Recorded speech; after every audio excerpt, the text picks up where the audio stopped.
28 November শনিবার অন্তঃসত্ত্বা স্ত্রীর শারীরিক চিকিৎসার পর ধাত্রীকে বাড়ি পৌঁছে দেবার পথে মাঝ রাস্তায় ধর্ষণকাণ্ড সংঘটিত করে এক নরপিশাচ স্বামী।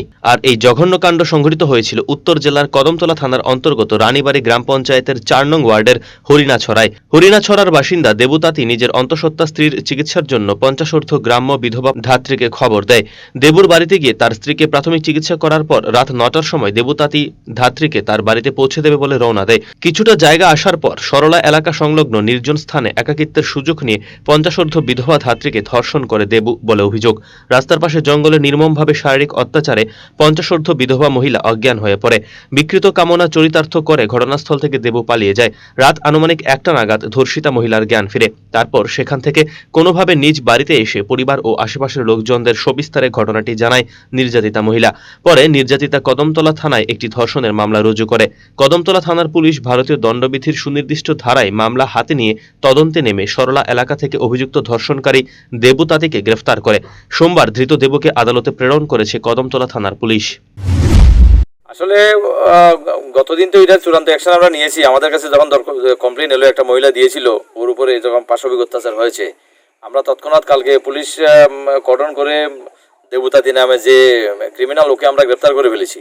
ওরে আমরা মেডিকেল, মহিলা আমাদের থানায় গেছে, আমরা মেডিকেল করেছি। মেডিকেল করার পরে এবার মহিলা তো এখনো হাসপাতালে অ্যাডমিট।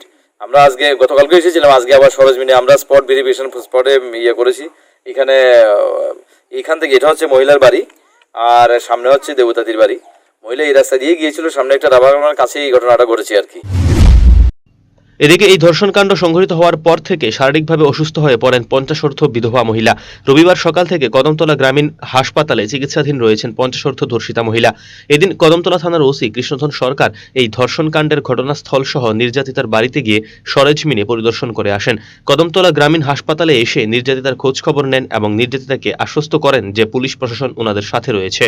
অপরদিকে এদিন বিকেলে বেলা কদমতলা গ্রামীণ হাসপাতালে নির্যাতিতার কাছে ছুটে আসেন রাজ্য মহিলা কমিশনের চেয়ারপারসন বর্ণালী গোস্বামী।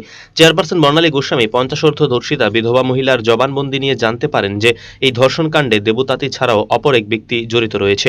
মহিলা চেয়ারপারসন বর্ণালী গোস্বামী পঞ্চাশোর্ধ্ব বিধবা মহিলার পাশে রয়েছে রাজ্য মহিলা কমিশন। পাশাপাশি এই ধর্ষণকাণ্ডে জড়িত ধৃত দেবুতাতির দৃষ্টান্তমূলক শাস্তির দাবি জানান মহিলা কমিশনের চেয়ারপারসন।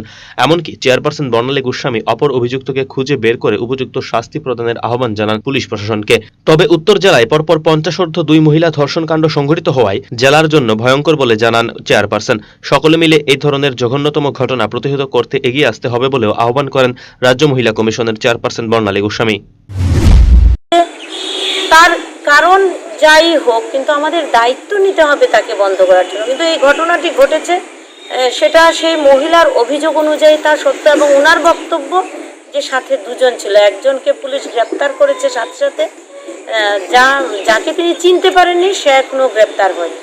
তো ঘটনাটির তদন্ত সঠিক হচ্ছে কিনা তা দেখার জন্যই রাজ্য মহিলা কমিশনের পক্ষ থেকে আমি আজকে এখানে এসেছি। তবে এই ঘটনাগুলো যাতে বন্ধ হয় সেই লক্ষ্যে রাজ্য মহিলা কমিশন কাজ করবে এবং এই পঞ্চাশোর্ধ্ব বিধবা ধাত্রীর সঙ্গে রাজ্য মহিলা কমিশন একেবারে শেষ পর্যন্ত থাকবে, যেন দোষী ব্যক্তির কঠোর শাস্তি হয়। Bureau report, search India TNN।